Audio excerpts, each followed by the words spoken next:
Welcome to Understand All. I'm your host, Aslakir Garif.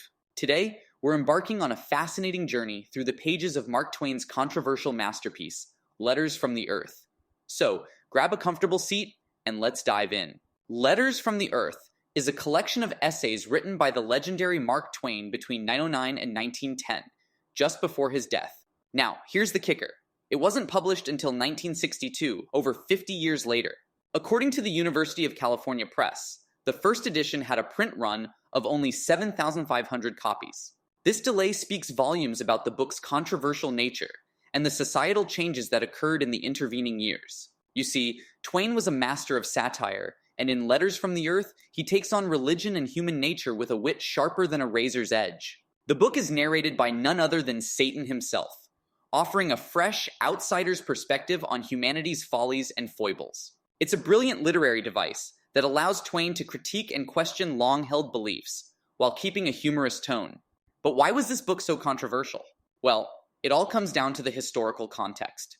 The late 19th and early 20th centuries saw massive scientific advancements that challenged traditional religious beliefs. Darwin's theory of evolution, for example, shook the foundations of creationism. Twain's work reflects this tension between science and religion, and he doesn't pull any punches. In Letters from the Earth, Twain takes aim at the inconsistencies in religious doctrines and the hypocrisy of human behavior. He questions the very nature of faith and morality, asking us to examine our own beliefs and actions. It's a theme that still resonates today, more than a century later. Let's take a closer look at some of the key letters in the book. In letter 8, Twain describes heaven and its inhabitants in a way that's both hilarious and thought-provoking. He paints a picture of a place where everyone is perfectly content, but also perfectly boring. It's a sly commentary on the human desire for an ideal afterlife, and it forces us to consider what truly makes life meaningful. But Letters from the Earth isn't just a religious critique. It's also a work of immense literary significance. As the father of American literature, according to the Mark Twain House and Museum, Twain's later works offer a window into his evolved thinking and his mastery of the craft. The book showcases his ability to blend humor, social commentary, and philosophical musings in a way that few others can match. Of course, the book's journey to publication was not an easy one. The controversial content led to its initial suppression, and it took decades for it to see the light of day.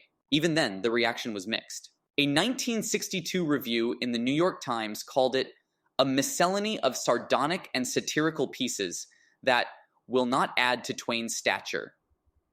But time has been kind to Letters from the Earth, and its relevance has only grown over the years. Today, Twain's observations on human nature and societal hypocrisy feel just as fresh and biting as they did when he first put pen to paper.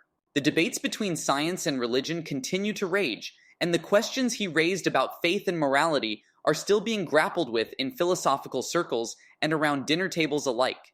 But perhaps the most enduring legacy of Letters from the Earth is its influence on later writers and thinkers. Twain's satirical style and unflinching social commentary paved the way for generations of authors, from Kurt Vonnegut to Christopher Hitchens. His ability to use humor as a tool for critiquing society's ills has become a hallmark of American literature. So, what can we take away from this remarkable book? First and foremost, Letters from the Earth reminds us of the power of questioning the status quo. Twain challenges us to examine our beliefs, our actions, and our society with a critical eye.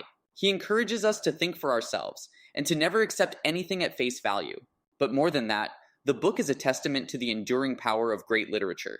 Even after more than a century, Twain's words continue to resonate, to provoke, and to inspire. They remind us of the importance of free thought, of intellectual curiosity, and of the unending search for truth. As we come to the end of our exploration of Letters from the Earth, I encourage you to pick up a copy and experience Twain's genius for yourself. Let his words challenge you, make you laugh, and maybe even change the way you see the world.